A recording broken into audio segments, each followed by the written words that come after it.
Hi, I'm Robbie. Joanna. Are you joining us this year? Looks like it. Great, I've hosted this before. We're like a family here. Can't wait to join the family. Families can be competitive. Things just got serious. It should. These are the national finals. The best teams in the UAE all in one place. Months and months of hard work, and today it all has to hold up. Robbie, welcome back. Paul, great to see you.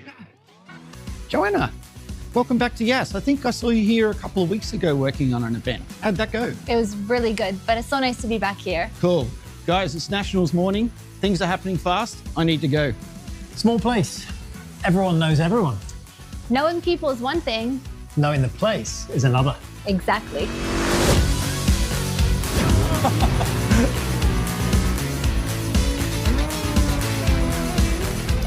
Beat me by 2 seconds. Still counts. In racing, yes. In hosting, debatable. This is where everything happens. No way. How did you get us in here? Special perks. People in here see everything you don't see out there. Every corner, every sector. Point is, in here, you can see the whole Yas Marina circuit. But this is not the best part. Sorry? If we're talking about Yas Marina circuit, just wait until you see the best seats in the house. No, wait. Can we just go up? Special access. Best seat in the house. Okay, I take your point. But does a great view make you a great host? No, but it gives you a bigger picture of what this is all about. Well, I say we have to kick this up a notch, Yas Marina circuit style. 1 lap, For what? hosting this year's ADNOC Yas in schools. You're on. Need a minute? Let's find something that's the right size.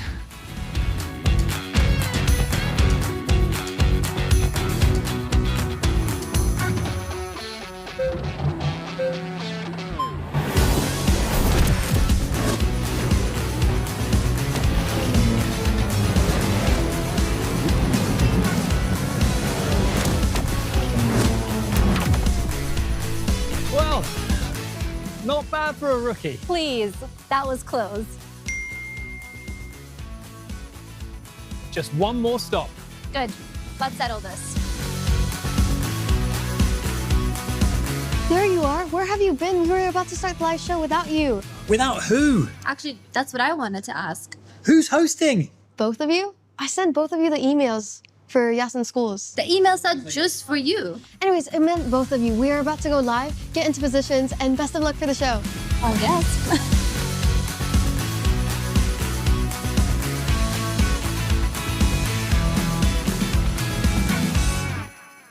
Well, we got a little sidetracked, but we put ourselves in the right frame of mind for what I know will be a truly exhilarating day. A very good morning. Welcome to this, the final day of the 2026 ADNOC Yas in Schools National Finals, the flagship day, because it's all about STEM racing. Myself, Robbie Greenfield, joined by my co-host Joanna Bergen, who has been showing her superiority over me on the track.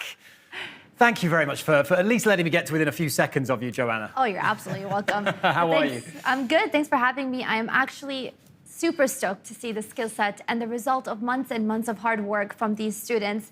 I think it's important to mention that today we don't just have teams from the UAE, we have teams from Pakistan, from Oman, so it is truly international.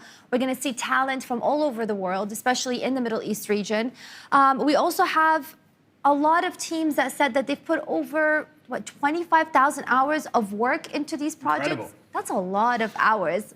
Of course, the skill set that they're using products and softwares like CAD and CFD to come up with these projects. These are things I learned in second and third years of my university. Because you yourself, you're an educator in the STEM field, so That's right. I think you're going to be taking a special interest. You might be trying to recruit a few of these You never know. students. No, I'm kidding. It's impressive to see. That's right. I did study mechanical engineering, but I noticed right now that we have about 20 teams that are all girls, which is so good to see. I'm so happy to see more females in STEM, and hopefully these girls all grow up to go into the field with different industries, motorsports, automotive, whatever that they find that they enjoy. No, couldn't agree more. We've got 126 teams in total, 58 schools, 670 students. It's once again a record turnout for STEM racing and a brand new category this year as well. We've got 3 different classes that we're going to be showing races for. We've got the entry class, which is brand new for 2026. This is for students just getting their first taste of STEM racing. The development class, which is what we're going to be focusing on in this morning's session. And then the creme de la creme, the very best of the best, the professional class as well. And when I talk about the best of the best, I'm delighted to say we're joined by 2 experts from the student ranks, 2 former world finalists who've gone on to bigger and better things following their tenure in STEM racing. We've got Rhys Bunting and Gotham Bose joining us. Guys, fantastic to have you. Thank you so much for sharing your time with us this morning.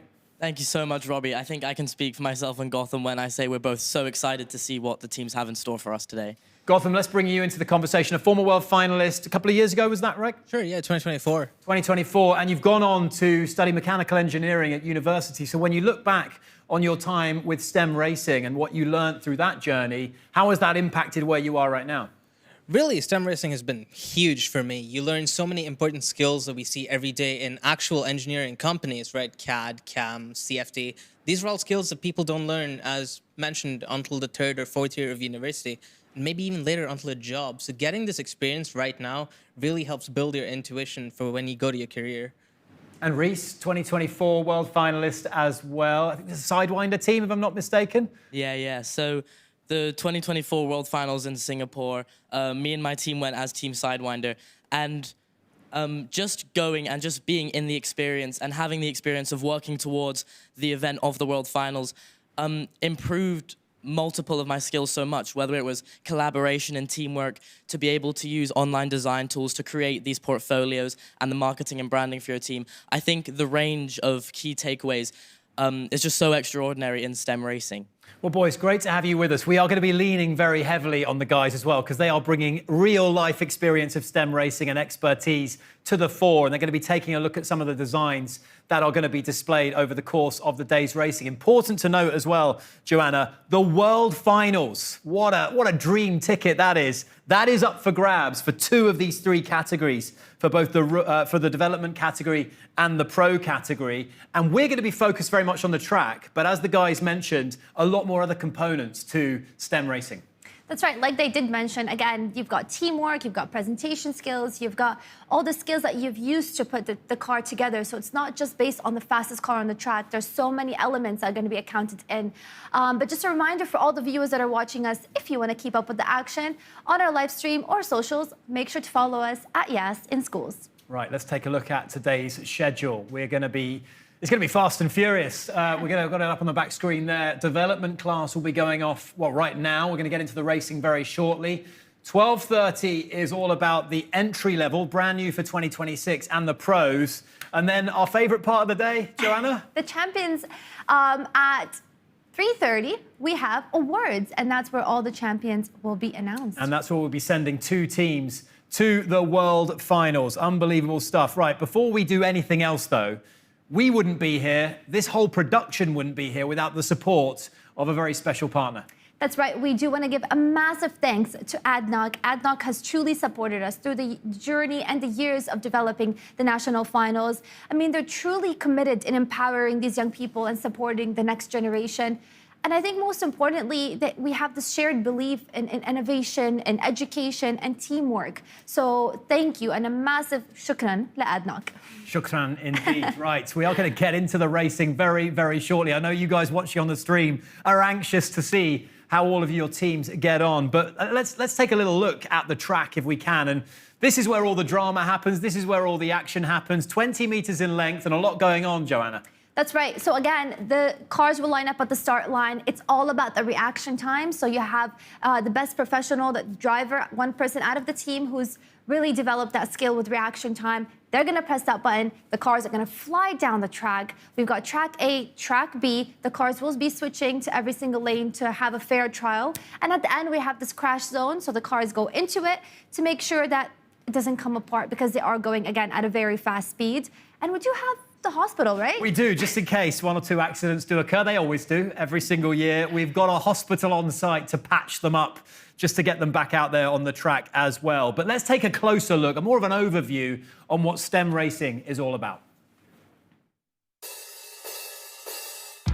So STEM racing, you basically create your own team, you choose your own logo, your own identity, and you design it and build it up, and you create a car and you go on and race it at the end of the year. STEM racing is more than just a design and make competition. It really is a program where students take the key skills that they've learned in different subjects and apply them to a collaborative project. So the enterprise portfolio represented who we were as people and each of our roles within the team, and then the engineering portfolio focused on the mechanics that went into making our car and the different processes of designing our car. Part of this competition is finding sponsors.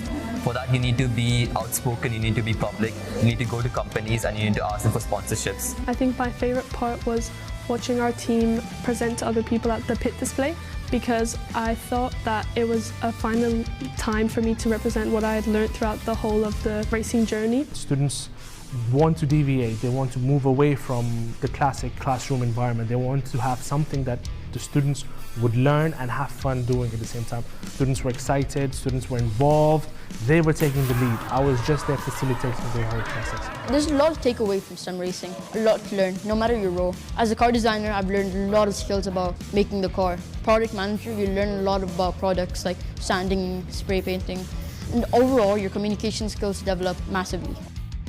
The thing that I've noticed the most that the kids gain from this is their time management skills. They really don't realise at the beginning of the project like how much they have to really manage their time. Also resilience as well. Often things go wrong. They've had to go back to the drawing board over many things. It's different from our regular classes because we focus more on trying out realistically instead of just learning everything theoretically. You learn things you've probably never done in your regular classes before. Some of these things you learn in university, and to demand such skills, it truly gives us an incredible edge for our future careers. I think the biggest skill that students learn is actually stepping out of their comfort zone and actually communicating in a real-world setting. The students get to decide what they want to do, how they want to do it, when they want to do it. They're not just learning about math and science, they were also learning life skills as to work together with each other. You'd actually get to learn from new perspectives about how other people do things. And you'll also get to learn a lot of real life applications. All of these skills will propel you forward. Everything is all packed into this one cluster of a competition. It gives you all the experience you will really need in the future. And I believe this is going to have a very huge impact on my life and the lives of a lot of students which will be coming after. Right now, we have a lot of kids coming up to me. I want to get a fast car. Can you help me? And seeing all those kids with all those smiles on their faces talking about F1 and talking about how they want to be an engineer or how they want to create an amazing pit display, I think it has not just affected us, but our whole school in general, and I think the whole UAE as well.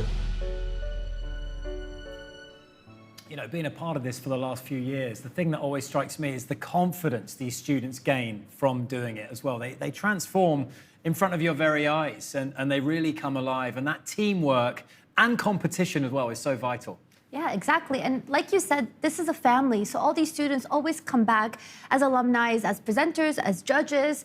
We've seen here with Gautam and Reese, the skill set just keeps developing every single year. And it stays with them as they carry on in their educational journey. Right, we are very close. Don't worry. We're going to get into the racing very, very shortly. But before we do that, there's a lot of people here at Yas Marina Circuit that I know want to wish our competitors the very best. Teams, it's been amazing seeing your incredible work. Welcome to the Yas Schools 2026 National Finals. You worked so hard this year and we hope that all of your hard work pays off. Wonderful cars, by the way, for all categories. You are doing an amazing job. You will do great this national finals. Just wishing everyone best of luck in your racing. Good luck to all the students. Good luck to all the participants. Best of luck all. Best of luck. Welcome to the family. Best of luck in the competition. Well, the time for talking has now stopped. The time for action is here. And without further ado, we can get down to the track to introduce our very first heat in the development category in this morning session. Heat number 1 4 beautiful cars on display. Premium Racing from the Sharjah English School and Team Parwaz from the International School. Then we've got Team Project Xfinity from the Indian School, Al Wadi, Al Kabir, and Phoenix Racing from Dubai College. I love the designs of these cars. Again, they have a minimum weight threshold to meet. However, they're free to design however they want. That's why you can see the creativity through these cars. You've got a minimum weight of 60 grams for the development class. So we will see differences in speed between the development and the professional class. That is to be expected. Let's head down to the track and find out how these 4 cars get on in race number 1 of the first heat. Premium Racing, racing in track A, and doing enough to win that very first one. 1.603 total with that very quick reaction time, but we're looking at that track time. Joanna, 1.421, it's a solid start. That's quite good. I'm curious to see if they can maintain that for the second run. Yeah, looking at that replay there, Premium Racing getting out of the blocks and really winning decisively in that very first race. Race number 2 now, can they keep up that good form? Well, now it's the turn of Team Parwaz to come out on top. 1.325, fastest track time that we've seen so far. A little sluggish on the reaction, but 1.325 on track, enough to win that one decisively. That's right. We've got Phoenix Racing coming up next on Zoom. I'm curious to see how they were feeling as they're pressing their action time. So let's see if we can get them on the screen here. Hey guys, how are we? Hi. Good morning. Can you introduce yourselves? What team are you? We're Phoenix Racing. Phoenix Racing, guys. Congratulations on making it to the national finals. And you've just seen the first 2 races. We were very early on and early stages of the competition. But talk to us a little bit about your experience so far of these national finals and how your expectations have kind of matched up to how the car performed. I think that obviously it's still quite early in the competition. Obviously, we have 4 attempts at obviously going on the track. And after that, we see our track times. We're all right with it, obviously, because it's not that disappointing to be second so far in terms of track time, but obviously still a long way to go. This is our first year competing. Next year, we can obviously come back if it doesn't go so great, but I think we're doing well so far. I think keep our hopes up and hope for the best. I love that. That's a great answer, actually. Well, I wanted to ask you guys, because this year you're using a lot of softwares. You're using CAD, CFD, AI as well. Walk me through how these softwares helped you develop the project. So CAD actually helped us in the initial phases. Obviously, CAD is where you start after you move on from paper drawings and from ideation. You start with CAD, and I think CAD is probably one of the most important parts of the designing process, since that is the entire designing process, more or less. And then you move on to CFD to test the car, and this is probably, again, quite important, so that you can find out how your track is performing. Obviously, the sustainability element of STEM racing as well, and that sustainability element means we don't want to keep manufacturing our cars over and over again.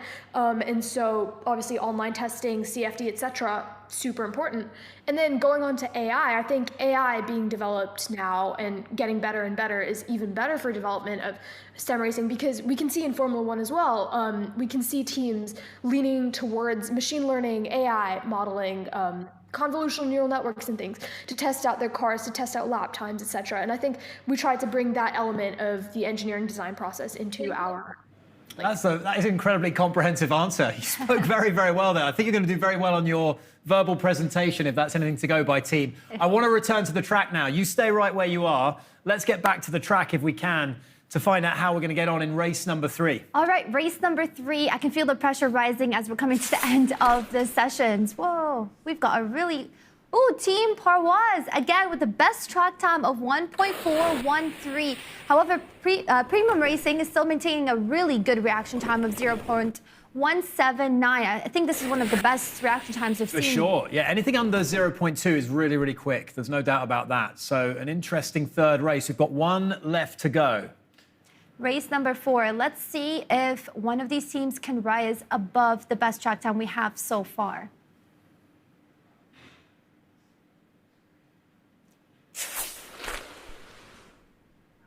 Oh, and we've got Premium Racing again with the best reaction time, but Team Parwaz is coming on top with the best track time at 1.454.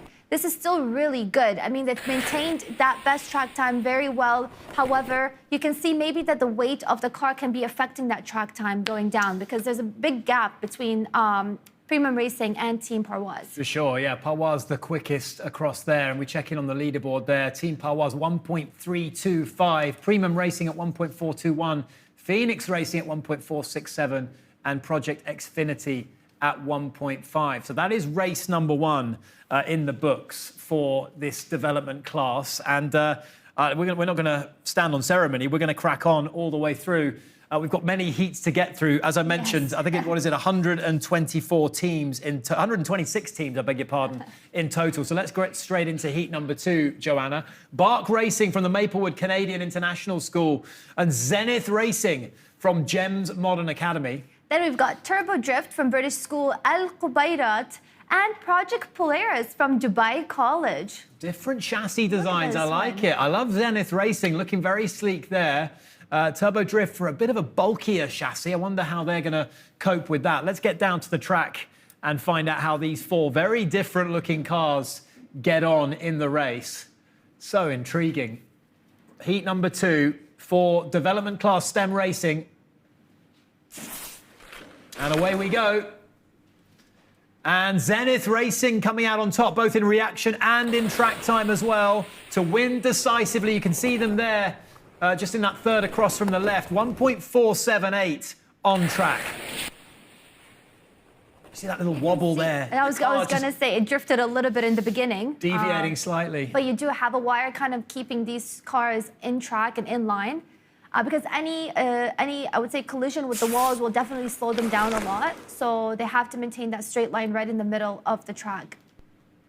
Right, race number 2 then. We saw a 1.370 for Turbo Drift. Wow.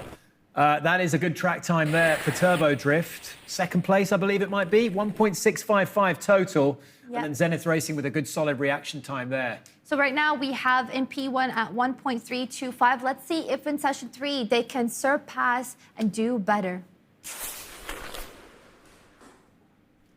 All right, we've got Turbo Drift with the best track time of 1.404, still not close enough to the first and second position. However, we got really good 2 reaction times from Zenith Racing and Bark Racing, both at 0.23. This is really good, but I think they can do better. Okay, let's go straight into race number 4. Here we go. Let's see if they can top the P1 position. That looked quick to me. Whoa, all right. Close. Turbo Drift at 1.370. And we've got the best reaction time from Zenith Racing. But again, what matters right here is the fastest car, and that's why we're looking at the track time. That was decisive, Joanna. Look at that, 1.370. Massive gap. A massive, massive gap of nearly 0.2 of a second, which is a huge win there for Turbo Drift. Really impressive stuff, dominating that particular heat. As we check in on the leaderboard, they are good enough for second spot. Team Parwaz still out in front at 1.325. Turbo Drift into second spot, and Premium Racing topping out the top 3 there. That's right, but we've still got so many more heat sessions to go, so these numbers are going to keep changing. Let's see what's going to happen with the next heat session. Yeah, let's go into heat number 3. I don't want to waste any time. Let's keep the pace fast and furious, as they say.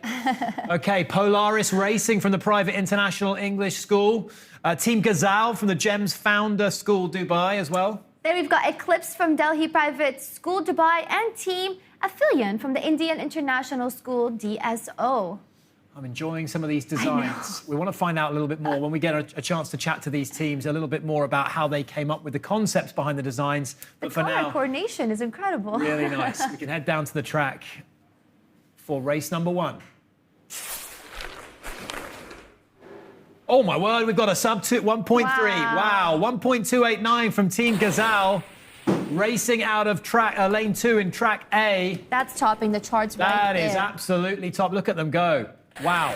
Third along. Look at this from Team Ghazal.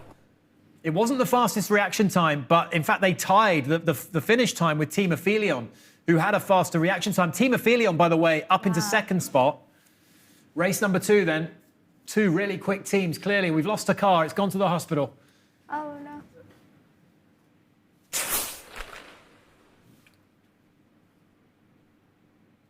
Waiting for the time. Team Gazelle, good again. 1.305, not quite as fast as the first race, but very quick nonetheless. Anything around the 1.3 mark, I've been told, is very, very quick. 1.305 that time from Team Gazelle.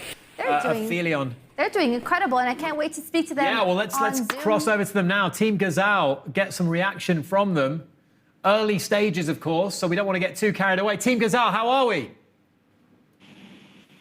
Hello. Hi. Guys, you must be really proud of your efforts there on the track. You're the fastest car so far. What can you tell us about the engineering process that has led to such speed? Yeah, it's been a long journey. There's been lots of ups and downs on the way, but we're happy to see all our effort manifesting into such a good track time, and hopefully we can keep it up, you know? How many versions of the car did you go through in design before settling on the final product? Could you repeat the question? How many versions of the car did you test before settling on the final competition product? Oh, wow. So we had a lot of prototypes because we were developing our car in an iterative process. So we had around, I think, 4 different prototypes, which we track tested, and then based on the results, we kind of selected which features were good enough and which ones had to be changed. And one way we did that was actually through our partnership with Formula University. So we also had the chance to use our large-scale wind tunnel and see are the aerodynamics actually matching up with the CFD analysis that we had for our car.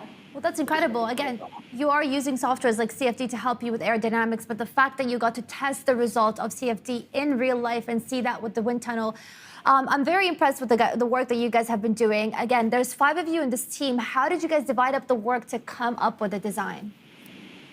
Okay, so something we did from the early stages during the inception of our team was we split it into 6. So there's actually 6 members, but one of our teammates, she has a religious event, so she couldn't show up. But what we did was we have 3 members who are our engineering team, so Josh, Abdurrahman, and Mariam, and then 3 members in our enterprise. So the enterprise side, we're kind of looking at how we can develop the actual design and look of the car, so the color schemes that you're seeing. And on the engineering side, they went ahead to see how we can model that car, what front wings and rear wings can we use. And we use a set-based concurrent strategy actually as well to come up with the design for the car. And so we had multiple iterations, we had multiple times where we looked at the design, and then we came back and said, maybe it's actually not good enough. And so Mariam's job was the lead engineer, so she went ahead, she looked for different options that we can have, and she was really managing both the research and the design process. Joshua was our research engineer, so she had a lot of fun identifying 20 different front wings and 20 different rear wings to identify which ones would be the best one for our car. And then Abdurrahman is our manufacturing engineer, so he would just babysit our 3D printer for 9 hours a day or 10 hours a day just to have those perfect, pristine, clean 3D prints. So our wheels can be as smooth as possible so that our front wings are doing their job. Well, I'm starting to understand why 25,000 hours in total of work has gone into these projects, because you guys have clearly left no stone unturned. Thank you so much for joining us on Zoom. I know you want to get back to watching how our Gazelle team gets on the track, but thank you guys for joining us. We'll head back down to the track now, and we'll resume racing, Joanna.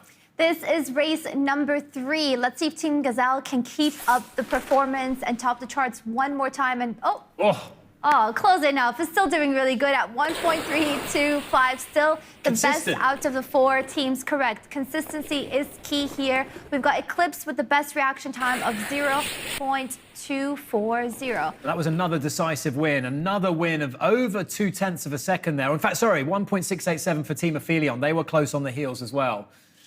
And this is the final round. Let's see. Oh, do we have another car out? No, this is the same car out. Final round. Let's see if Team Gazelle can stay at the top of the charts. Oh, yes, they can. Wow. 1.266. Their own record, topping the charts again at 1.266.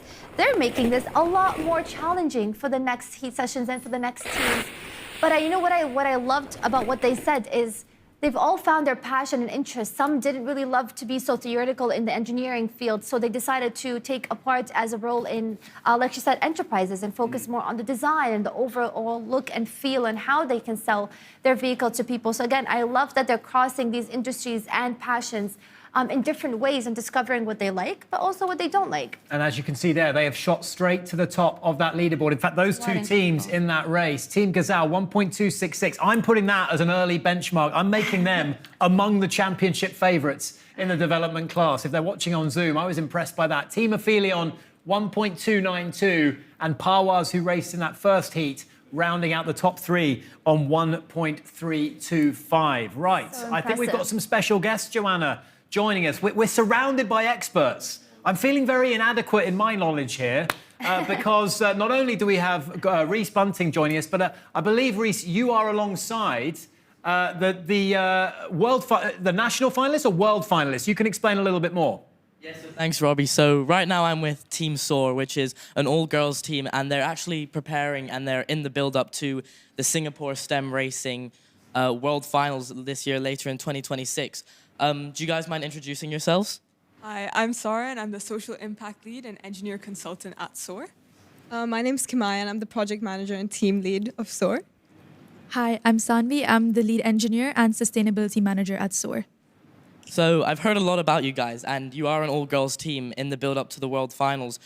So you must have inspired a lot of students, whether it's from your school or just all around the UAE. Do you mind talking to us about how you've inspired other students?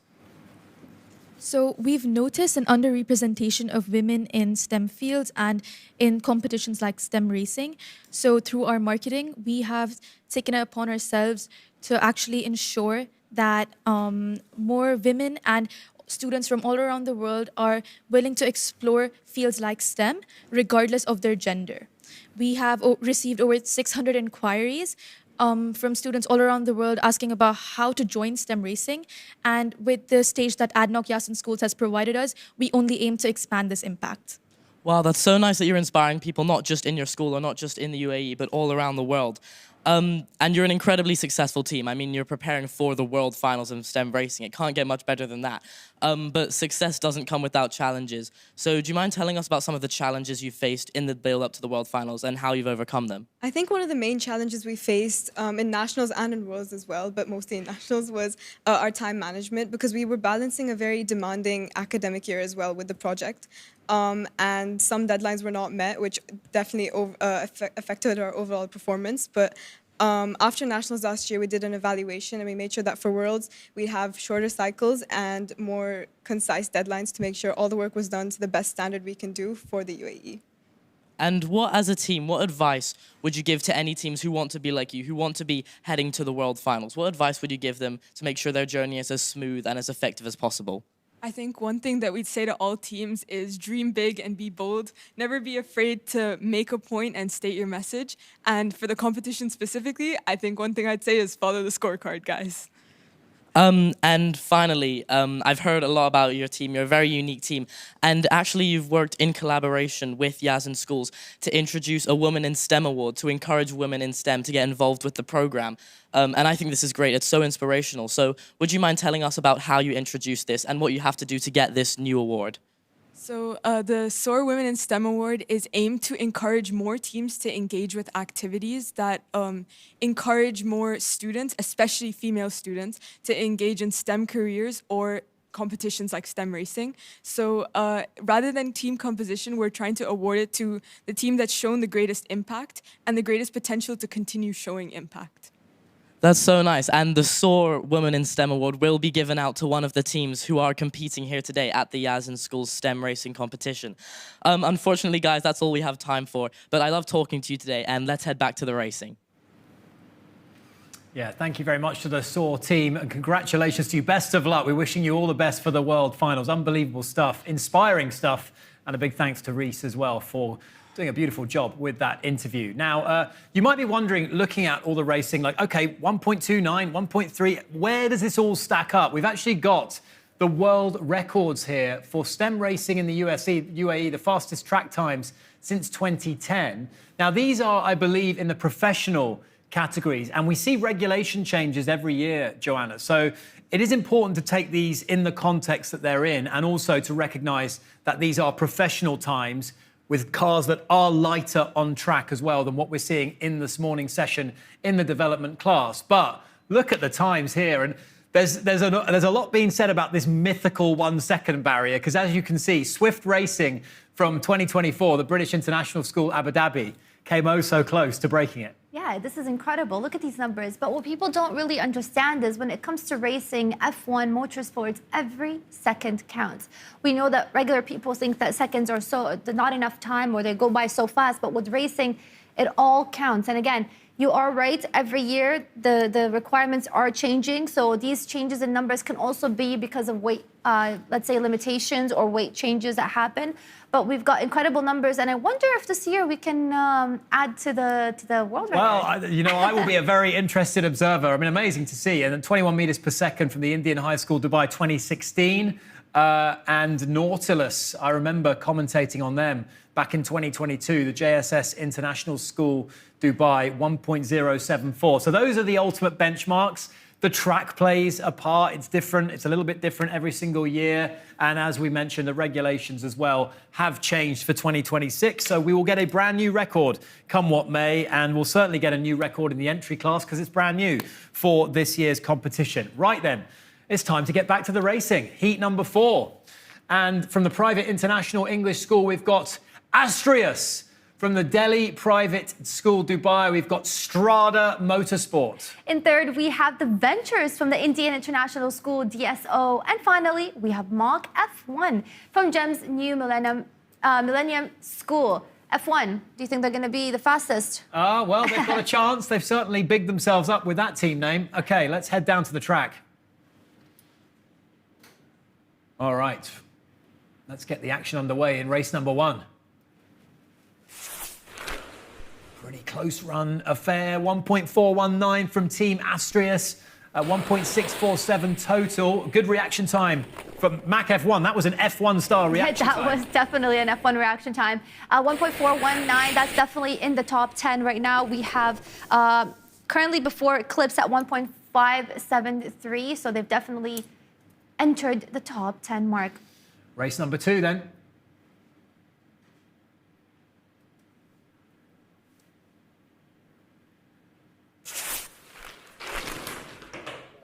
And that's more like it from the Ventures. Wow. They took the first race off. They've come to the party with a bang in race number 2, 1.346, with a very, very impressive finish time of 1.591. And Mac F1, whoever the reaction specialist is for Mac F1, they've been drinking their Red Bull for sure. He's definitely been putting in the time practicing.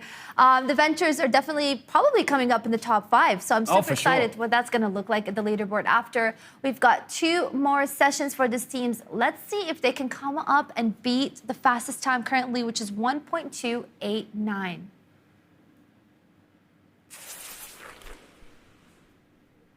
Oh, very close, but still doing really good. The Ventures at 1.404. We do have a quite big gap with Strada Motorsports. I'm not sure what happened there on the track, but they're very far behind compared to the Ventures. And still, Mark F1 topping off the reaction time with 0.174. You are right. He's definitely a pro at this. I mean, he's a pro. He hasn't missed a beat so far. Every single reaction time below 0.2 seconds. And this is the final race for heat number 4. Let's see who's going to top off this race. Oh, good time again. They're dominant, really, on track, That's Joanna. right. So that's definitely going to put them in the top 5. Mark F1, although great reaction time, there's a lot to be improved on the car itself with the track time. So that's it. There you have it for heat number 4. I think the Hats Ventures... off. Salute there to Mac F1. Unbelievable reaction times. I mean, Lewis Hamilton himself would be jealous of that, I think. 0.165 and not a single reaction time above 0.2 seconds. So that was very, very impressive. That's right. So there you have it. The Ventures in the top 5, sitting in 4th position at 1.346. And Astrius is coming in 6th with 1.374. Again, 3 teams out of the 4 made it to the top 10. Yeah, 1.266 still leading the way. Team Gazal, who we spoke to just a short while ago, they will be pretty happy with where they're sitting on the leaderboard. I wonder whether the complexion of that leaderboard is going to change much following the next heat. Let's not waste any time. Let's get into it. This is heat number 5. And we've got from the GEMS Modern Academy, Valaris Racing. We've also got from the Raha International School, Khalifa City Campus, Explore Racing. Then we've got OSE Racing, and I'm definitely going to mispronounce this one. Just call it LFIGP. LFIGP School. I believe it's French one, maybe. And Imperium from the Indian International School, DSO. All right. I love the all-red car here. Love the colours. Very nice. Love the colour schemes here. Right, let's get down to the track.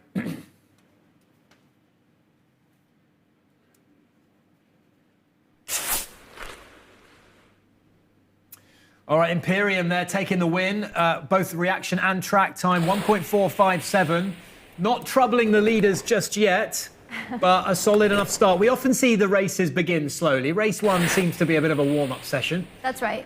But like you said, it's the same person pressing the reaction button every single time, so he definitely has 3 more chances now to get better with the reaction time. Second race then of this 5th heat.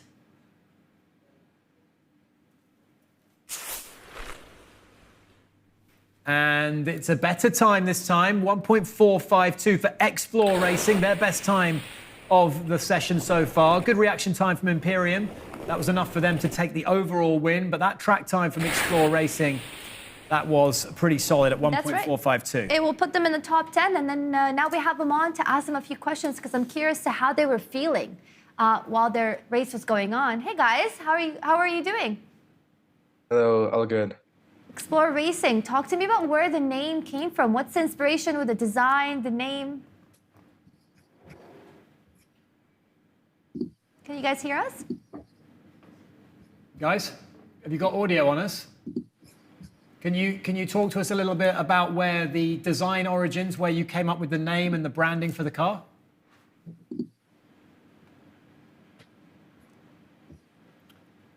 I think we're having a couple of technical difficulties connecting with the guys. We'll try and get back to them in just a few moments' time. Let's go back to the track, though, if we can, for race number 3. Race number 3, let's see. Explore Racing right now is sitting in the top 10, which is really good, but let's see if we can bring up to the top 5. Oh, 1.407 for Imperium. Wow. They've stepped it up in this round. We've got also the best reaction time by them with 0.224. That will definitely put them in the top 10. Close enough to the top 5. Let's see, they've got one last chance. Race number 4.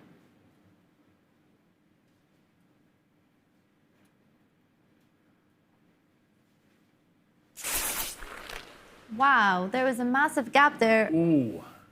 Look at that. 1.6 for Valaris Racing. I'm not sure what happened there on the track itself, but Imperium, incredible job with the reaction time. Really good. Again, sub 0.2 by 1,000th of a second, 1 millisecond, and 1.413 on track for a total finish time of 1.612. So pretty good from Imperium. Nothing that's going to knock Gazal off their perch right now. Team Gazal still leading the way. That's right, but I think 2 of these teams will be definitely in the top 10 right now, changing up the numbers. Yeah, there we go. We have Imperium in 7th position at 1.407 and Explore Racing exactly in 10th at 1.452. And also important that we point out, yes, okay, this is fastest car. Reaction times play a role as well. And as we have to keep on reiterating, if you are watching this and you're not quite in the top 5, you can make up for that shortfall in other areas of the competition. You can ace your verbal presentation. You can do a beautiful AI kind of integration into your project as well. And that's what we're going to be, I guess, delving into over the course of the morning and the afternoon sessions with both Reese and Gotham as well. But that was heat number... That was heat number 5. I'm running again. My memory is not what it used to be. Joanna, you're going to have to keep jogging it for where we're standing. But we can join heat number 6. So we're getting towards the halfway stage of the morning session. Team successors, the GEMS Founders School Dubai and NASA GP. Love that. From the Lycée Français International Georges Pompidou Dubai. We're going to go with their LFIGP. You're a pro at this. We've got also X-Labs from our own high school and Mach 7 from JSS International School Dubai. Go on then, let's have a prediction. Which car do you think is going to be the quickest just by purely looking at them here? I'm going to say team successors. All right, I'm going to go for Mach 7. Let's see how they do. All right, that's just a pure guess, by the way. I've got no actual insight into that whatsoever. Yeah, let's see how we do. Oh, look at both that. of us were wrong. Well, no, team successors got the best reaction time. All right, okay. I tried to take that one away from you. NASA GP with the fastest track time of 1.440. But yeah, as Joanna rightly points out, very good reaction time from team successors. My boys, Mach 7, they need to step things up a little bit. 0.213 on their reaction time. But wonder what race number 2 is going to serve up. That's right. Let's see race number 2, how this will go.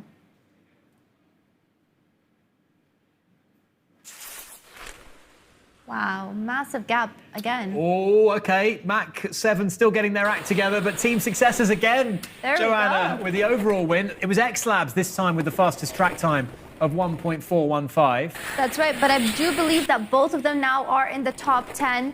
Team successors at 1.457 for track time. And again, best reaction time, like you said, 0.164. Pretty swift as well from NASA GP there.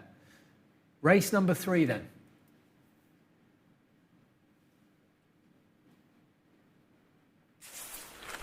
Oh, what happened there? Oh, someone was asleep at the wheel there. Look at that in NASA GP. I think we saw that they've almost drifted a little bit, hit the wall, or that caused them to slow down a lot on the track. Here's a replay where we can see them sort of make that contact. But we do have team successors again, even better this time with a reaction time of 0.181. But the best track time goes to XLab.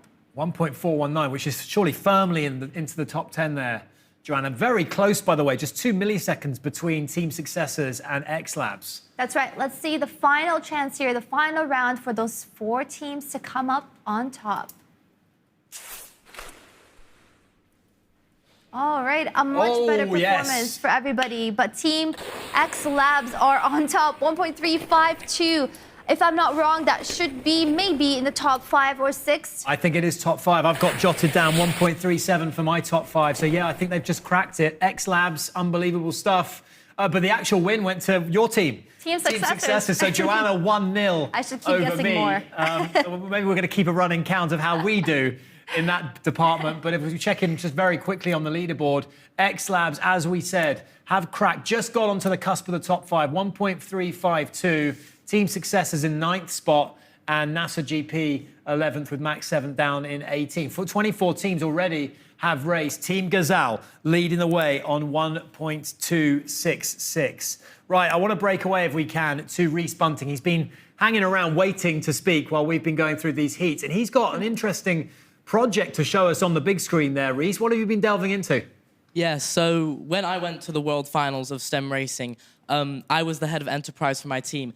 And this year, the team's portfolios have been so outstanding in the fact that they've been able to integrate the key elements of enterprise, whether it's branding, team identity, project management. They've been able to integrate them into their portfolios so nicely. So I have some key standout examples from some exemplar teams to talk about today.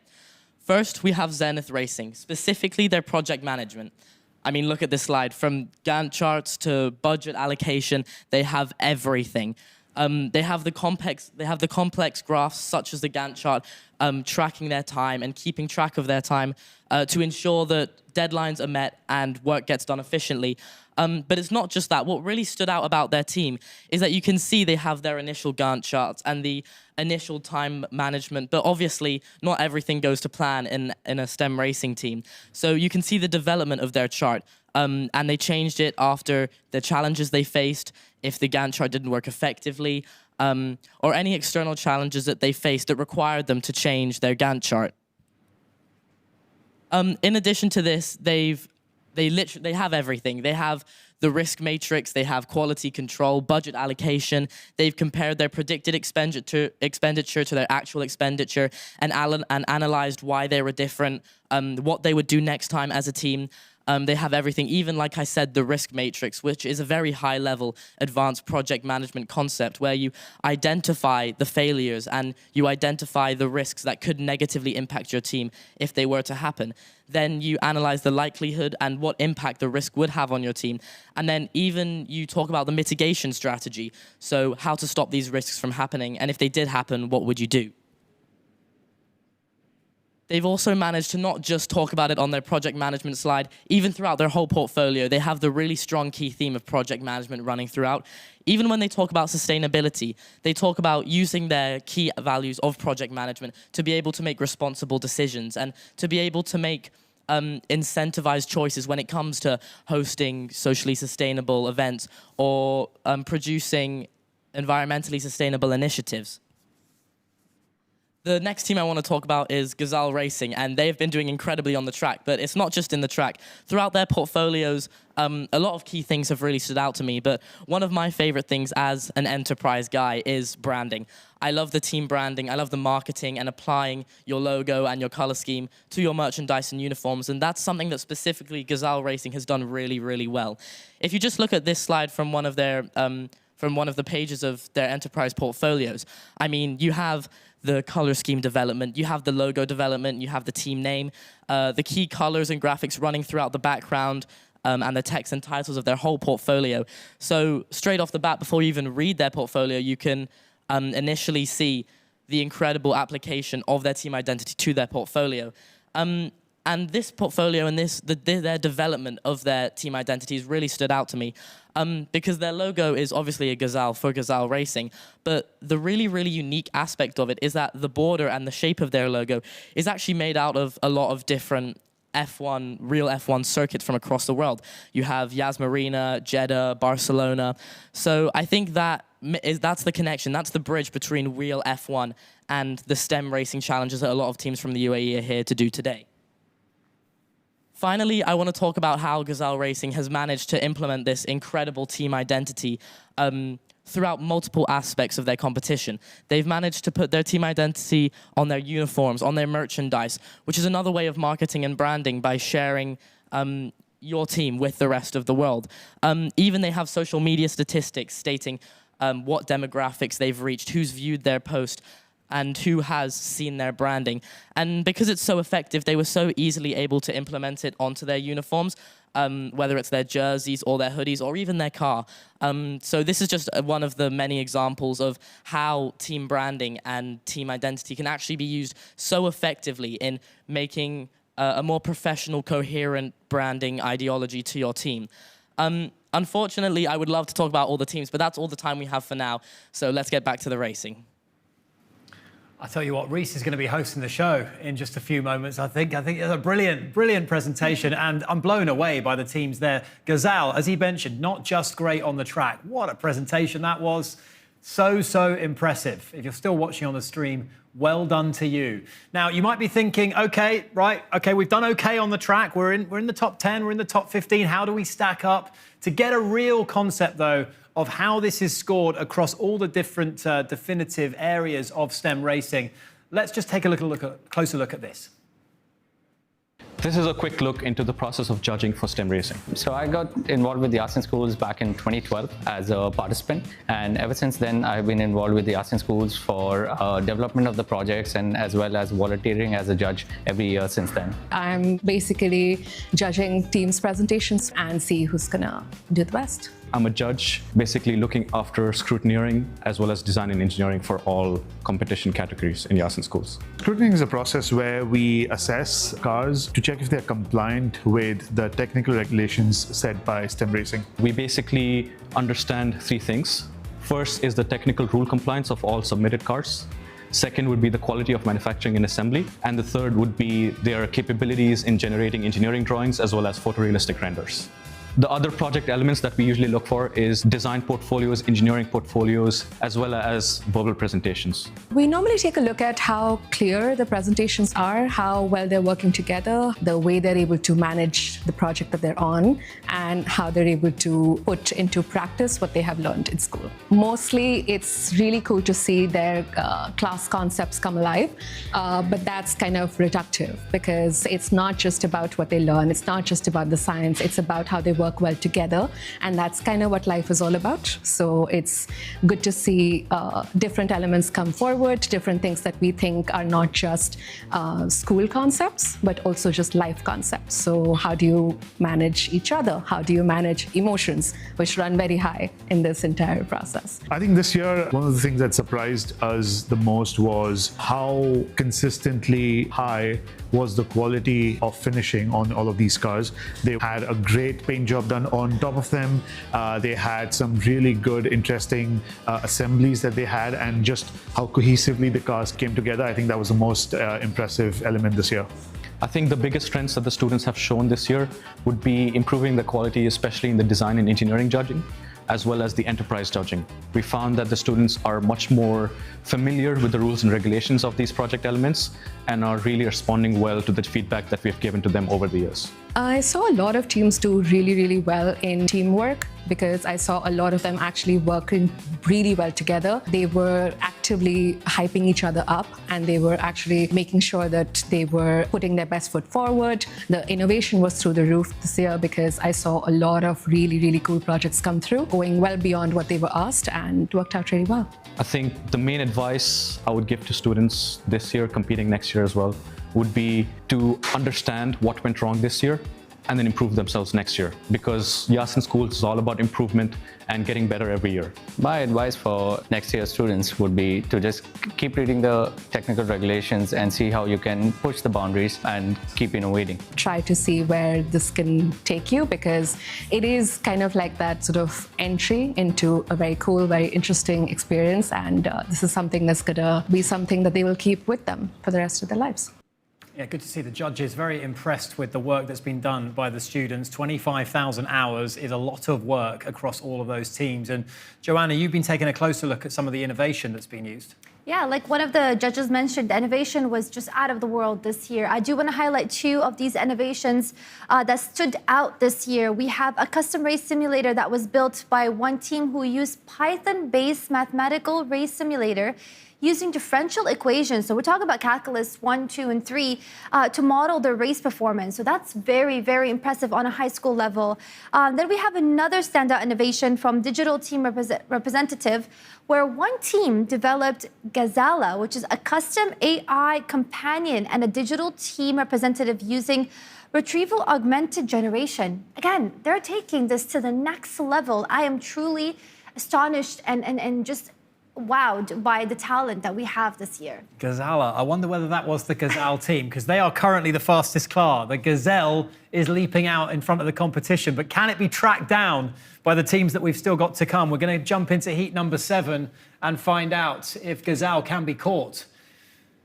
Who have we got racing in this heat? Stratos from the GEMS Modern Academy and Velox Racing from the Dhafra International School. Then we have Astra X from Mayur Private School and Nexa from Jabal Ali School. Cool designs, this one. Really nice. Loving the purples, the blues. Look at the spoiler on that one. Velox Racing, lovely design that. Which predictions? Oh, okay. I'm going to go Stratos. I'm going to go with Nexa, given their aerodynamics. All right, okay. We've got Stratos versus Nexa in the little match battle between myself and Joanna. Okay. Let's see if either of us are right. Okay. Oh, my word. Nexa. 1.328. That's incredible. That you win again. You are. I mean, clearly you're the engineer of the two of us. There's no doubt about that. Well done, Nexa. 1.328 puts them firmly in the top 5, I think. That is definitely correct. Then we've got Astra X with the best reaction time of 0.198. Come on, Stratos. Come on, let's get our act together in the race number 2. Okay.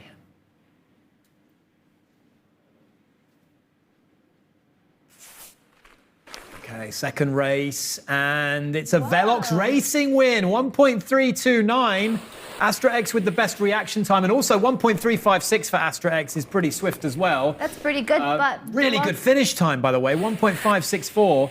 But yes, it was Velox Racing that took the win there. Yeah, that's right. And we do have a team with us, Astra X, I believe, on Zoom. So, oh, there you guys are. Team Astra X, how are we this morning? What do we feel about the first 2 races for your car? Expectations being met? Yeah. Yes, we are quite happy with the race. You're happy with the race. So tell me, what was the most challenging part of this? You're a 5-person team, are you? Yeah. Yes. We were a 6-person team, but then one person unfortunately had to leave. Okay. So talk to me about how you overcame the biggest challenge during the project. So basically, throughout the project, one of the main challenges we had was time management and pressure throughout the challenge. We had to balance out academics and exams and extracurricular activities with this competition, and we overcame this by creating a proper schedule, making deadlines, and pressure was handled by just overcoming the challenges with it as a team and discussing the problems, and it was just we overcame it all. That's awesome. And you know, communication, teamwork is definitely what's going to support you with these challenges. I'm sure you guys had different prototypes when it comes to your car. What would you say is the top 3 changes that happened between the initial prototype and the final car? So we made several changes in our car. We had around 5 to 7 prototypes. We ran CFD through all the prototypes and we compared the drag coefficient. So the major changes were on the front wing and the chassis and the rear wing. We tried to reduce the frontal area and to make more smooth features throughout our car. This helped us to improve the aerodynamics overall. Wow, how old are you guys? Drag coefficient, you're already learning that now. So can I ask how old you guys are? Which grade? We're 15, we're in grade 10. Wow, this is so impressive. I learned this in like first year, second year, maybe. Yeah, I was going to say, do you guys think, are you going to stick together and go pro for next year? Yes. Yeah, That's what we like to hear. Great stuff. Well done, guys. Let's get back to the track now to see how your car gets on in the next 2 races. Thank you very much for joining us, though. Great to have you with us. We'll get back to the track now for race number 3, Joanna. That's right, race number 3. Let's see who can top off. I mean, we do have one team in the top 5.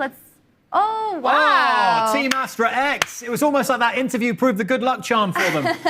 Team Astra X definitely in the top 3 or 4 with 1.339 and also the best reaction time. Great stuff from them. Bagging the win. Taking it away from Team Nexa. Right, final one.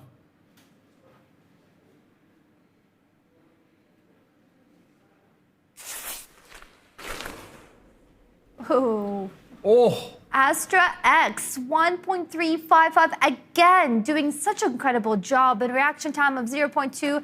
They've basically dominated this round.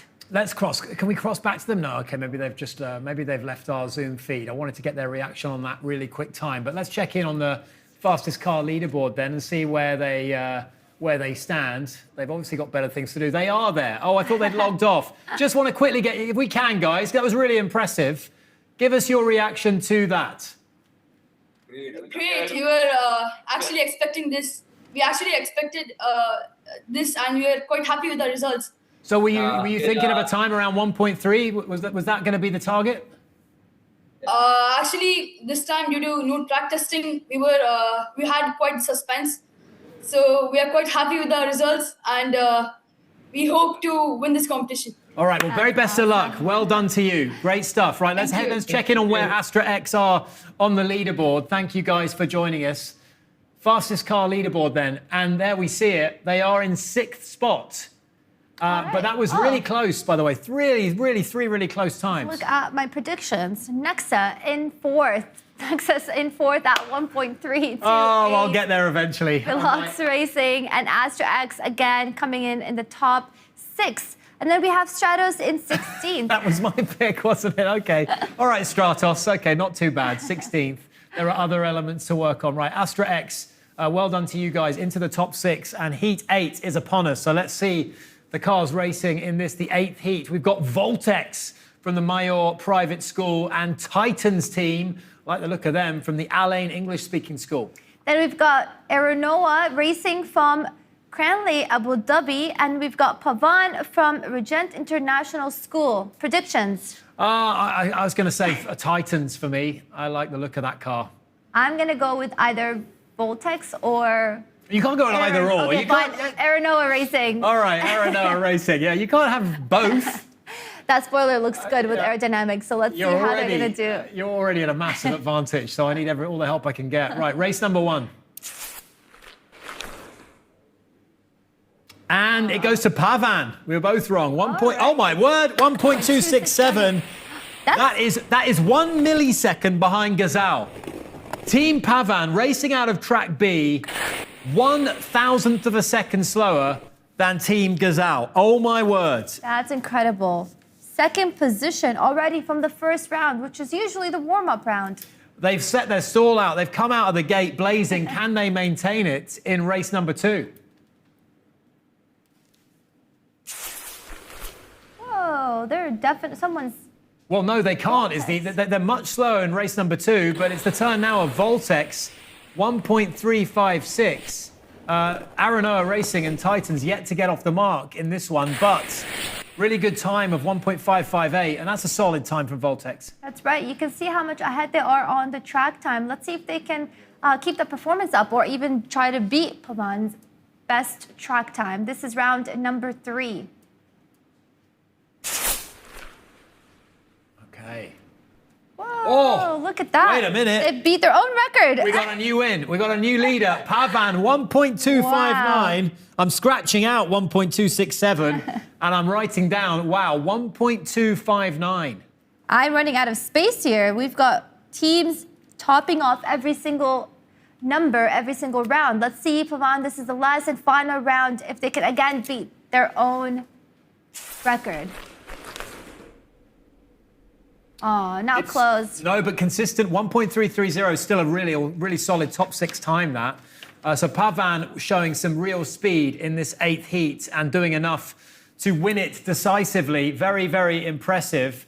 We are going to check in on the leaderboard, but not. In fact, just quickly, just to confirm the fact that Pavan are indeed on top of the leaderboard by 0.07 of a second over Team Gazelle. Very, very close stuff, Joanna. Very close up. They've definitely done something with the design that we totally missed when we were first looking at them. But again, like we said, aerodynamics, they've used CFD to test the aerodynamics, the drag coefficient. So clearly they've done a really good job in preparation to the finals.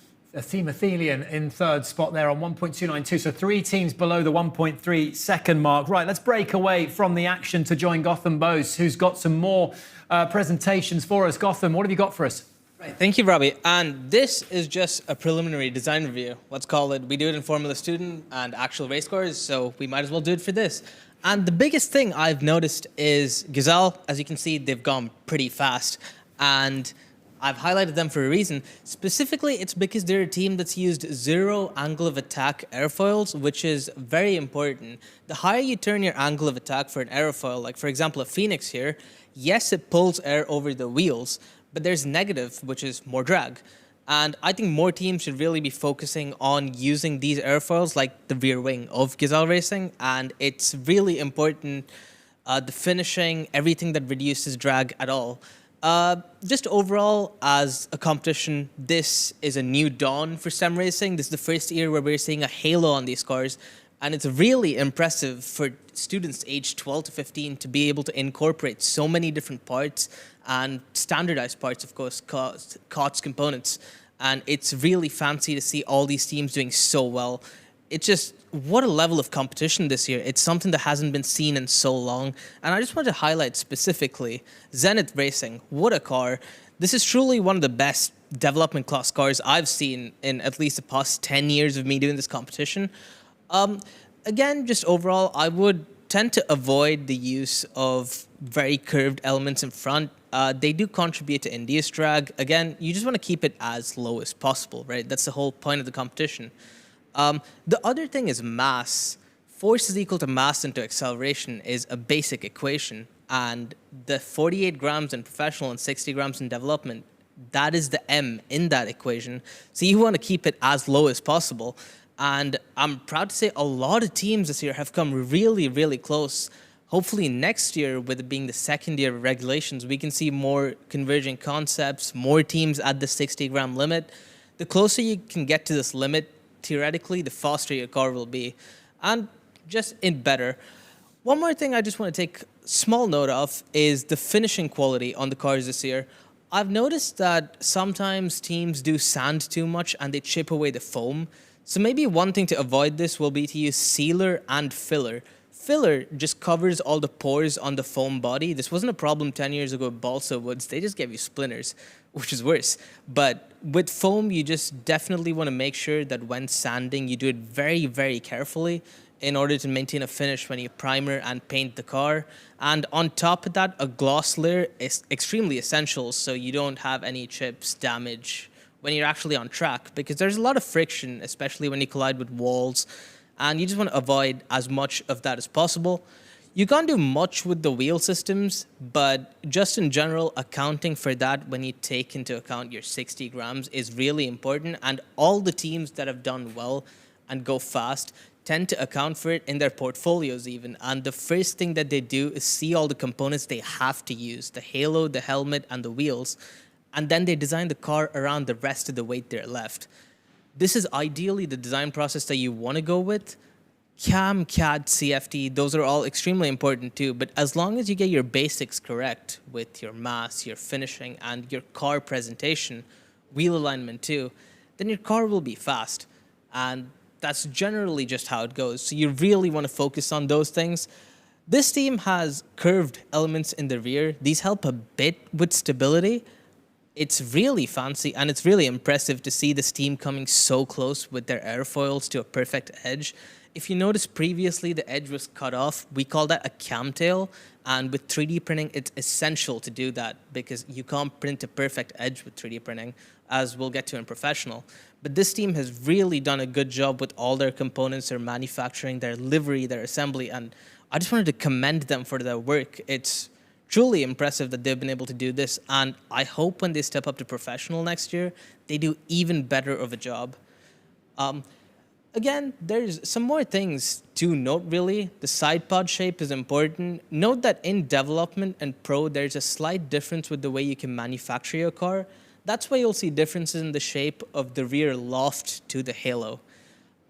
That's just things that you have to note of. And, well, congratulations to Zenith Racing. This is my favorite design of the competition. Back to you, Robbie. Gotham, I've just got one question for you because I'm curious because in previous years we've seen a lot more of that bullet shape used. Is the halo preventing teams from going down that road? Because I've seen a much more traditional F1 style come to the fore here. Right, so there's two rules to prevent it now. The halo is one of them, and the second one is your nose cone height from the ground. And it has to be a minimum, so most teams can't do the bullet shape anymore, even though that is ideal. Right, okay, great stuff. Fantastically well explained. Really fascinating stuff there from Gotham. Great to have Reese and Gotham with us for the entire day's programming. We've got 4 more heats left to go. Zenith yet to race, actually, showcased there by Gotham so wonderfully. So yeah, we're going to see how they get on. I think they're going in the final heat. But for now, this is heat number 9 and Ventricar Racing from the GEMS Wes Green International School, joined by Tresnox from the Brighton College, Dubai. Then we've got Jazz Racers from the Indian High School of Rahud Mehta and Tireless Racing by Regent International School. Tireless. Tireless. Are they going to be tireless in their endeavours? A little play on words there. We're going to find out. You got a favourite from this? They're quite interesting designs. Tresnox is quite intriguing with that front design of the car. Let's go with Tresnox. All right. Okay. I'm going to give Tireless a try. Okay. Let's see if they help me out. I'm 0 for 3, I think I am, so far in this, or 0 for 4. I'm not sure what, but let's get down to the track. Okay. Come on, Tireless Racing. Track B, lane 2.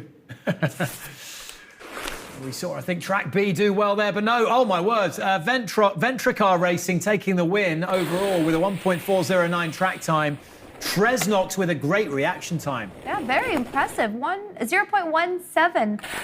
I wonder if they can just better their track time a little bit for the next round to see if we can have the best overall finish. Again, this is almost like a warm-up. Let's see what happens in round 2.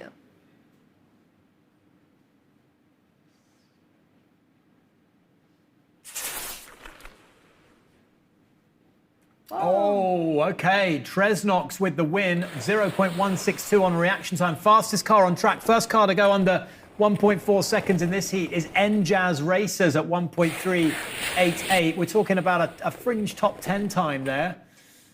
That's right. I believe we have Ventricar Racing up next on a Zoom. I'm very curious to hear about how they've been doing. How are you guys?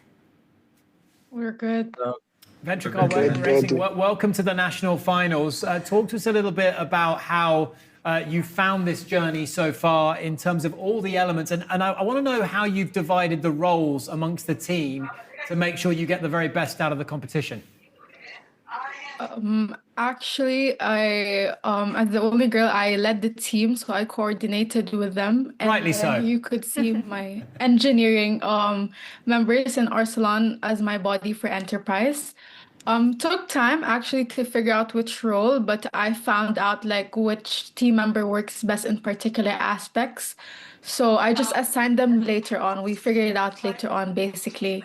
There's no initial assignment. Okay. Very cool. So again, you are learning how to divide up the teamwork based on their interests and maybe the skill set that they have. Again, this is why working in a team is so great, because you get to combine all these skills together. My next question to you, is there a certain feature on the car that truly stands out? Yeah, so, well, our car, we tried to go for a narrower shape, sort of, that would, make aerodynamics more feasible and make sort of a better time. Very cool. Okay, guys. Okay, we're going to have to jump back down to the racing. Thank you so much for joining us. Great to have Team Ventricar with us. Let's get back down to the track if we can for race number 3.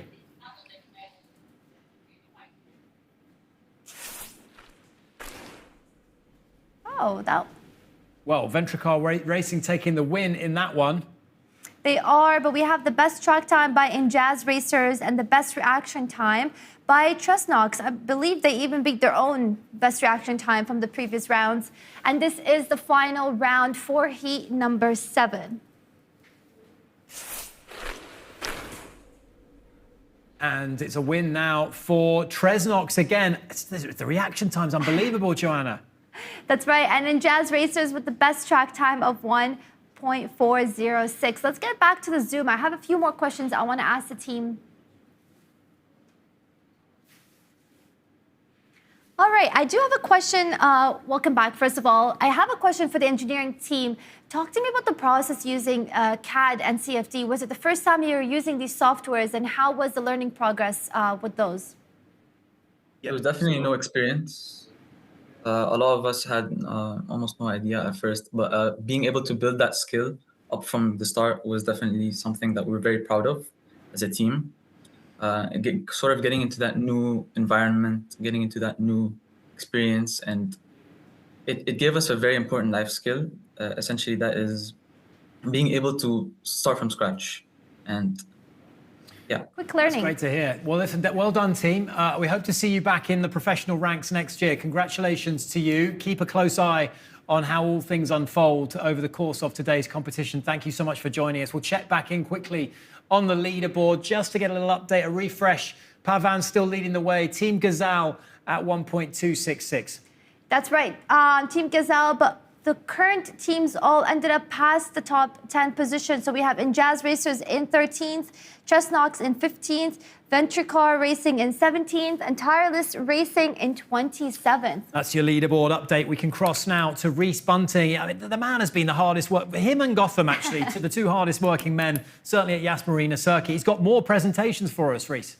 Yeah, thanks, Robbie. The racing so far has been really exciting, but again, we're just going to take a short break to look at some standout key teams that have used Enterprise and the key aspects of Enterprise throughout their portfolios really well. I'm going to start again with project management. Project management is such an internal value that you kind of need to have in mind throughout the whole process, whether you're engineering, whether you're communicating with sponsors, even when you're designing your team branding. Project management is just one of those things that you have to constantly keep reminding yourself to think about, as it's so valuable to think about across all aspects of the team. This team has done that specifically well. I really like how, again, they've very intricately, very specifically managed their risks. They've identified what possible risks has happened, how to mitigate the risks, how to stop them and decrease the chances of them happening. But one thing that really, really stood out about this team that I personally really like, that I was doing within my F1 team when we went to the STEM Racing World Finals, was these daily status reports. So you can see that this team has very effectively done that, and they've even included a few examples. But the general concept of status reports is to ensure that you keep on track and that you keep to time, you keep to deadlines.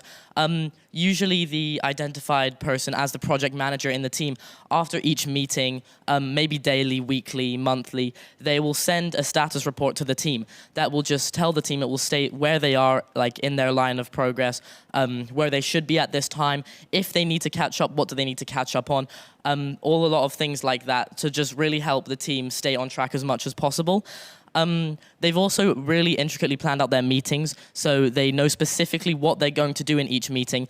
And I think a lot of teams can almost follow by example from that, because one of the main challenges that a lot of teams face is they organize the meetings, they organize the times to have the meetings, and they feel organized.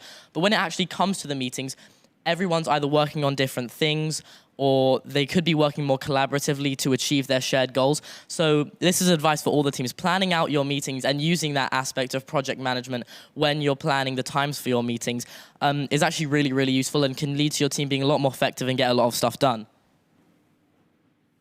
Something else I want to talk about from this same team is one of the things that most, if not all, of the STEM racing teams struggle with the most. Sponsorship is obviously a key aspect of the competition. You need the funding, you need the financial comfortability to be able to do what you want with your team, to be able to engineer, produce portfolios, market your team, and so much more. So gaining sponsorship is a really integral part of the competition because that financial funding is so necessary.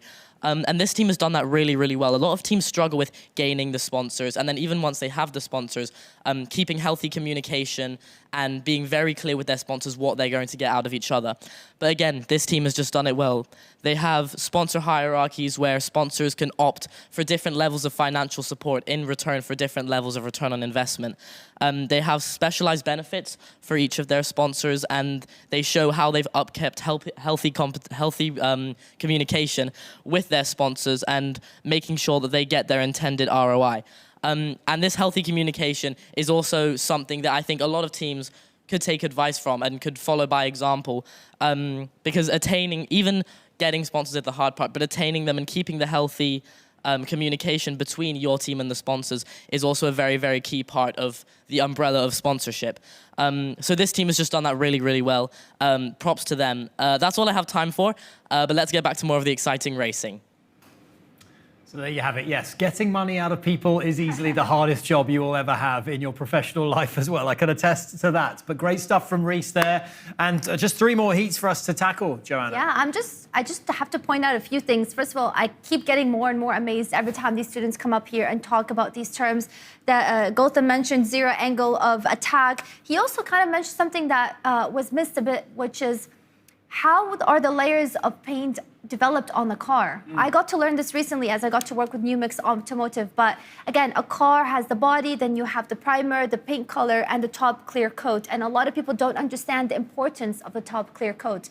But like he mentioned, it does help you avoid scratches, different temperature changes, and how that could affect the paint itself. So overall, there's a high importance to understanding how these cars are being developed from scratch till the point where we get to sponsorships and marketing and all of that. So, wow, that's all I have to say. I'm always blown away by how much detail that goes into every single construction, every single project. You can see in the presentations there, it's just so dense. They're packed full of information.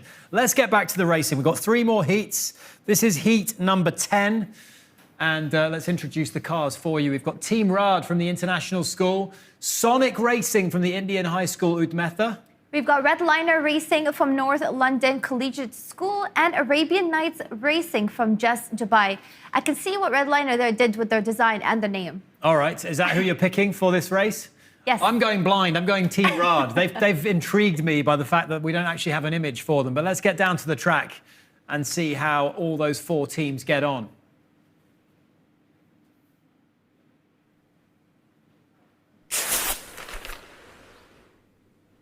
And a good time from Arabian Nights Racing, 1.304, competitive time that. One of the fastest that we've seen today, certainly top 5, I would say. That is correct. Then we've got Redline Racer for the best reaction time of 0.227. Again, this is the warm-up, and I'm expecting these numbers to get better and better every single round. Race number 2.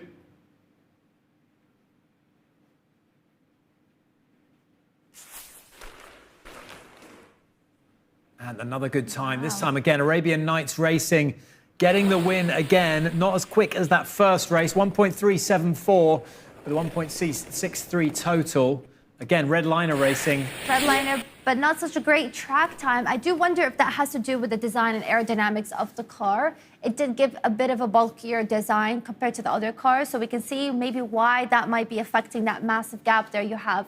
Let's see what's happening in session number 3.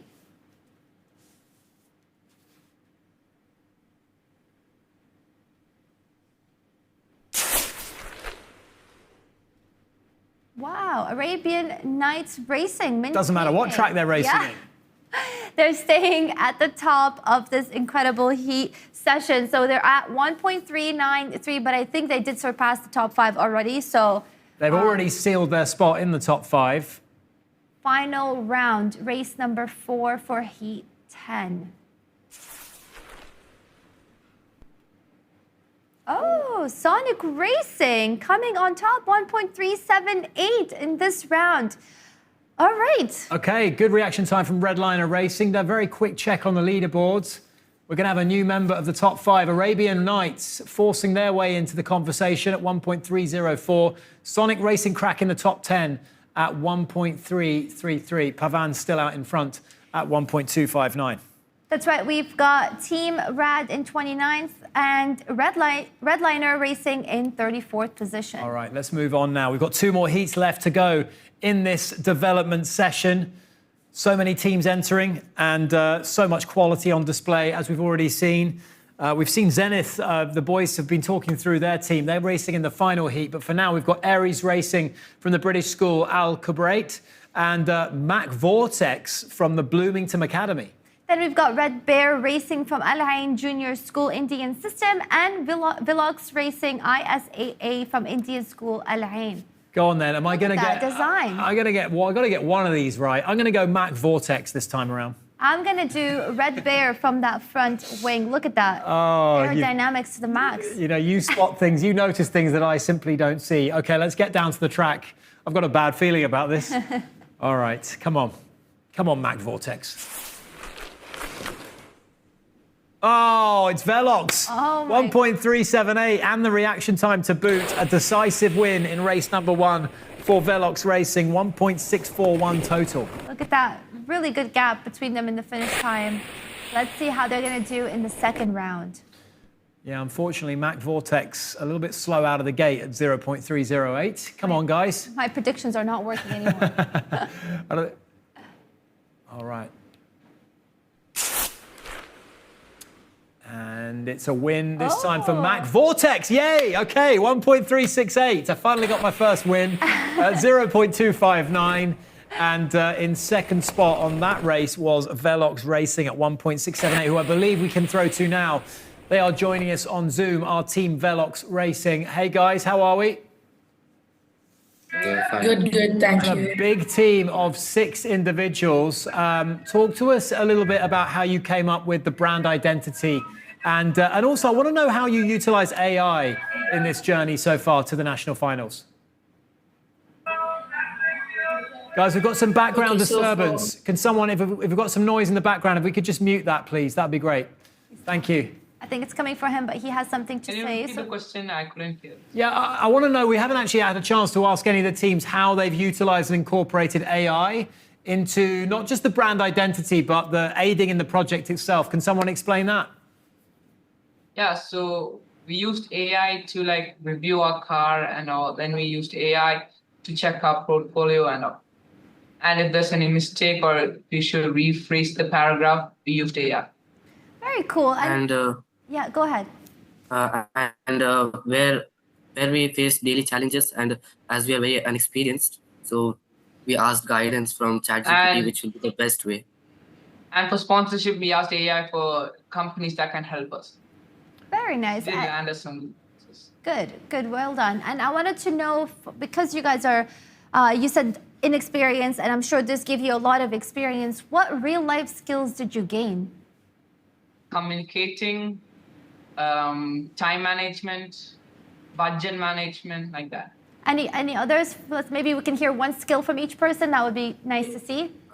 Yes, one of the main skills I learned was using CFD and CAD because CFD at first CFD and CAD was really hard for me. CAD Fusion 360 is what we used, and it was a big process through which we learned different tools and different features in Fusion 360, and then also CFD. We used multiple softwares for CFD, and also a big thing that which I learned was 3D printing and iterating through different settings, infills, walls, and all that. A huge shout out to our 3D printing sponsor, Orbit 3D. They were literally the best and helped us through the entire project, communicating so clearly with us, and would print all our things for us, and we would communicate with them daily on the different settings, iterations, weight management, because they were in Dubai and we were in Alain, so they had to check the products themselves a bit before delivering it to Alain. Wow. So That's that a was great also- practical use of a sponsor. Good to hear a first sponsor shout out as well. Guys, we're going to have to go back to the track. Sorry to cut you off. We're going to have to go back to the track now for race number 3, but really great to get your insight. Thank you so much for joining us on the Zoom call. Let's head back down to the track if we can. And this is race number 3, Joanna. Race number 3. Let's see who's going to top off the charts. Can we get to the top 5? And A win for Team close. Velox. Once again, whenever we have them on Zoom, they always win the very following race. Well done, Team Velox.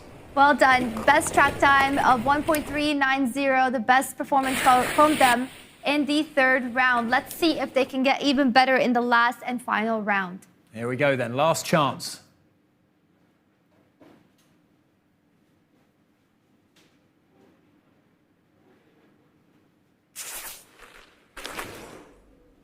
Oh, yes, they do. Yeah, they do. 1.371. Very good. I'm so curious to see how they come up in the top leaderboard for the fastest car. Again, when we're looking at the fastest car, we're just looking at the track timing for these vehicles. We're not considering the reaction time or the combination, which is the finish time. So that was very good. One more heat left to go. Quick check on the leaderboard before we go to that final heat for the fastest car. Just a very quick check-in, and we can see Velox into the top 15. It's going to get harder and harder as we go now to crack into the top places, but Mac Vortex at 1.368, Aries Racing 25th, and Red Bear Racing 35th as well. Let's go. We've got one more heat left, Joanna.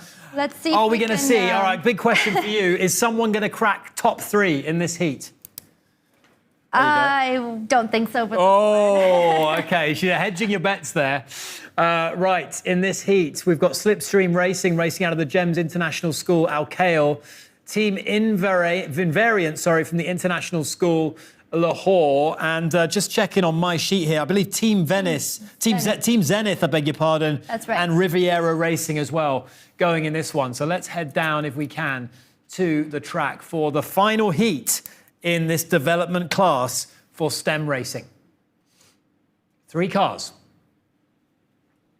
Maybe we've had an emergency. We for one might. of them. They might have taken an early visit to the hospital. Right.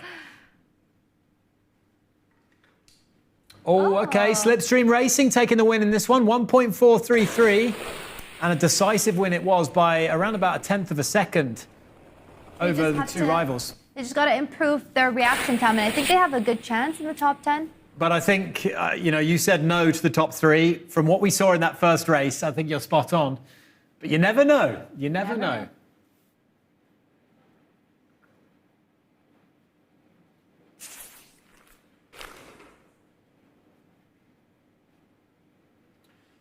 And Slipstream Racing again taking the win, but the time isn't the best. 1.517.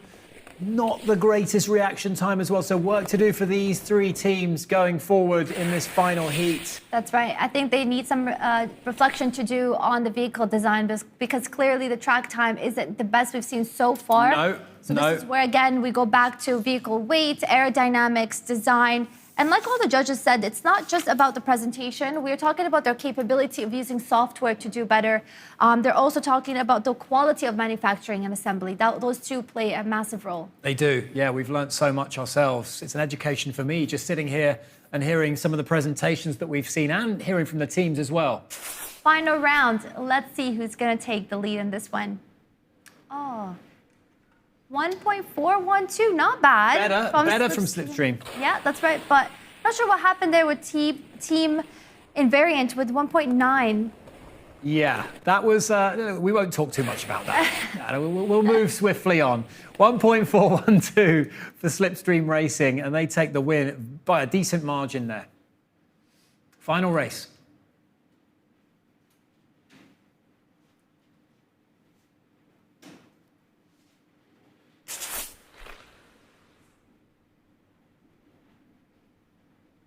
I like the suspense before. Oh, we've got a good time there. Slipstream Racing, 1.314, Joanna.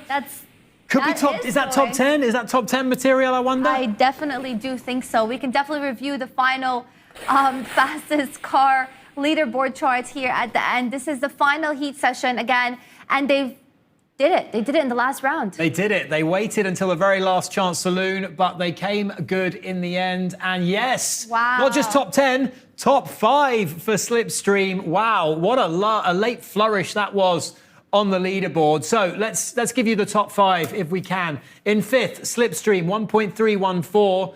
Arabian Nights going well in 4th, 1.304. And then we've got in 3rd, Team Affiliate at 1.292, Team Gazelle at 1.266, and up on top is Team Pavan at 1.259. Amazing. Well done to the 3 teams that broke the 1.3 second barrier in the development class. So that was 12 heats. We've got way more to come in our next session, which will pair both the entry level, brand new for 2026, and the professional class as well, in a mammoth session before Joanna and I return with the awards in what is just an action-packed day, not just for the competitors, but for us as well. I've got to be quicker than some of these teams getting my coffee and coming back here. Yes, I feel like I've got about a 1.3 second limit to go and press that double espresso button on the coffee machine. But how did you enjoy that first session? I think that was quite impressive. I'm still in awe and shock in all the talent that we have here in the room. So much talent all in one place. And I'm so glad that we get to highlight them through these live streams and everything that we're doing here to, again, highlight the talent that we see this year. And finally, for those of you who are watching, if you want to keep up to date with us and what's happening, make sure to follow our socials at Yas in Schools. And a big thanks finally to our title sponsor, ADNOC. There you have it. Okay, well, we will take a very short break. We're going to be back, though, in just a few moments' time. Don't forget to tune into the live stream there for the entry and professional classes in this, the flagship day, a mammoth day of STEM racing. We'll see you shortly.